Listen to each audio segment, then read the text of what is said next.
হয়েছিল। বড় কঠিন বিচার। আমরা সরকারের পাশে আছি।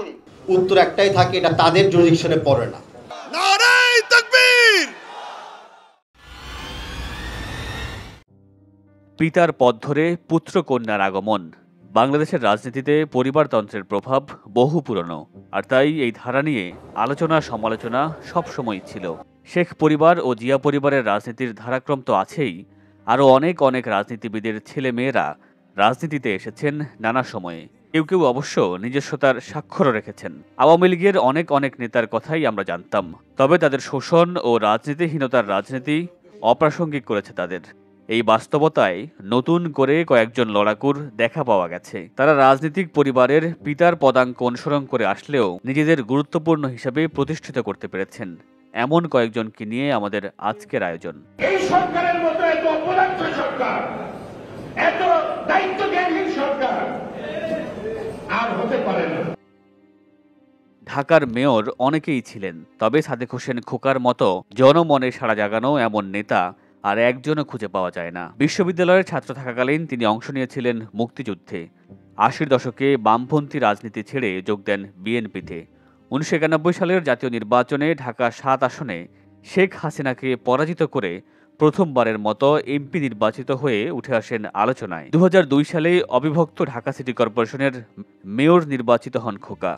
এরপর সরকার বদলেছে, কিন্তু বদলায়নি খোকার অবস্থান। টানা ১০ বছর তিনি ছিলেন ঢাকার মেয়র। এক বাক্যে বলতে গেলে গেরিলা যোদ্ধা থেকে জননেতা, ওয়ার্ড কমিশনার থেকে মন্ত্রী এবং তারপর মেয়র। ২০১৯ সালে বিএনপির এই প্রভাবশালী নেতার মৃত্যুর পর তার উত্তরসূরি হিসাবে রাজনীতিতে আসেন ছেলে ইশরাক হোসেন। এরপর থেকে রাজপথে আন্দোলন করতে গিয়ে ইশরাক আসামি হয়েছেন একাধিক মামলায়। ২০২০ সালে অনুষ্ঠিত ঢাকা দক্ষিণ সিটি কর্পোরেশনের নির্বাচনে মেয়র পদে বিএনপির প্রার্থী হয়ে প্রথম আলোচনায় আসেন এই তরুণ নেতা।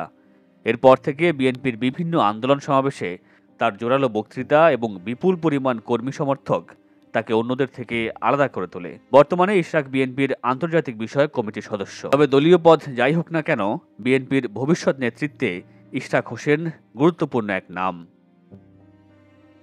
দেশের গণতান্ত্রিক আন্দোলনের অন্যতম নেতা, ৫২ ভাষা আন্দোলনের মহানায়ক অলি আহাদ।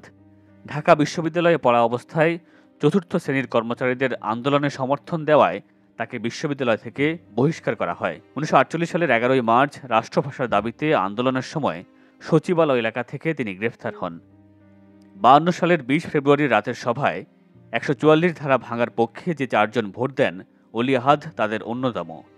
এরপর ৮৮ সাল পর্যন্ত দুঃশাসনের বিরুদ্ধে লড়াই করে বিভিন্ন সময়ে বিভিন্ন মেয়াদে কারাভোগ করেছেন তিনি।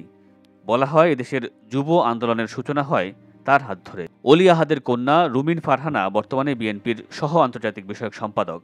একাদশ সংসদ নির্বাচনে সংরক্ষিত নারী আসনে দলের হয়ে এমপি নির্বাচিত হয়েছিলেন, কিন্তু দলের সিদ্ধান্তেই ২০২২ সালের ১১ ডিসেম্বর বিএনপির এক জনসভায় সংসদ সদস্য থেকে পদত্যাগ করেন তিনি।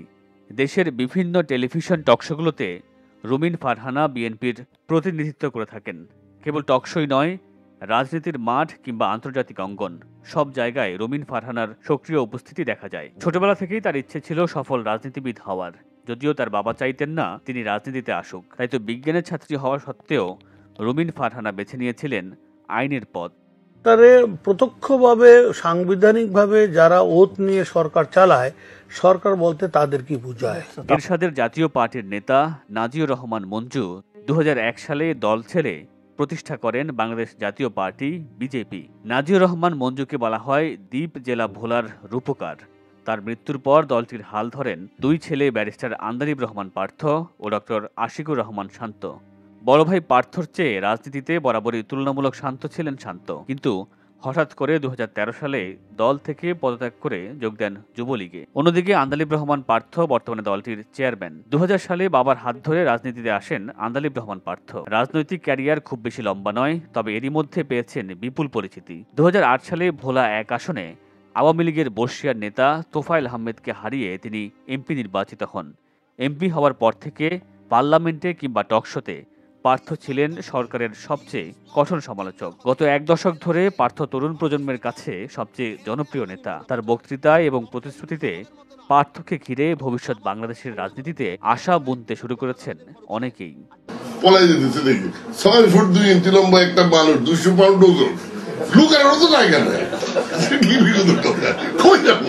দেশের রাজনীতিতে এক ভিন্ন ধর্মী চরিত্র সালাউদ্দিন কাদের চৌধুরী। বাকপটু এই রাজনীতিক বিভিন্ন সময়ে নানা মন্তব্যের জন্য বিতর্কিত হয়েছেন, কিন্তু আগাগোড়াই তার জীবনের সবচেয়ে বিতর্কিত অধ্যায় ছিল 1971। সাকা চৌধুরীর রাজনীতির হাতেখড়ি মুসলিম লীগের মাধ্যমে। সামরিক শাসক এরশাদ ক্ষমতায় এলে তিনি জাতীয় পার্টিতে যোগ দিয়ে মন্ত্রী হন। 1988 সালে জাতীয় পার্টি থেকে বেরিয়ে এসে নিজেই দল গঠন করেন ন্যাশনাল ডেমোক্রেটিক পার্টি। পরে নিজের দল বিলুপ্ত করে 1996 সালে যোগ দেন বিএনপিতে। বিভিন্ন সময় বিভিন্ন দলে যোগ দেয়ায় তার অবস্থান ছিল বিতর্কিত। 2015 সালের 22 নভেম্বর মানবতা অপরাধের দায়ে তার ফাঁসি কার্যকর করা হয়। সাকা চৌধুরীর ছোট ছেলে হুম্মাম কাদের।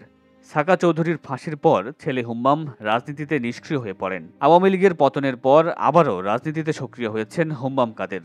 বর্তমানে তিনি বিএনপির কেন্দ্রীয় কমিটির সদস্য। সম্প্রতি চট্টগ্রামে বিএনপির এক সমাবেশে তার বক্তব্যকে ঘিরে তৈরি হয়েছে বিতর্ক। বক্তৃতার শেষে তিনি 3 বার নারায়ে তাকবীর স্লোগান দেন, যদিও বিএনপি বলছে এই স্লোগানের সঙ্গে দলটির কোনো সংযোগ নেই। এই কমিটির কাছে একটা দেশের স্বনামধন্য ব্যবসায়ী ও রাজনীতিবিদ আব্দুল আউয়াল মিন্টু 2000 সাল পর্যন্ত তিনি ছিলেন আওয়ামী লীগের সঙ্গে। 2001 সালে যোগ দেন বিএনপিতে। বর্তমানে তিনি বিএনপির চেয়ারপারসনের উপদেষ্টা। 2015 সালে রাজনীতিতে অভিষেক হয় তার পুত্র তাবিথ আউয়ালের। বিএনপির রাজনীতির সাথে যুক্ত তাবিথ আউয়াল ধানের শীষ প্রতীকে ঢাকা উত্তর সিটি কর্পোরেশনে 2 বার মেয়র পদে নির্বাচনে অংশ নেন। মেয়র পদে নির্বাচিত না হলেও এরপর থেকে বিএনপির রাজনীতিতে সক্রিয় এই তরুণ নেতা। বর্তমানে তিনি বিএনপির নির্বাহী কমিটির সদস্য এবং বাফুফের সভাপতি।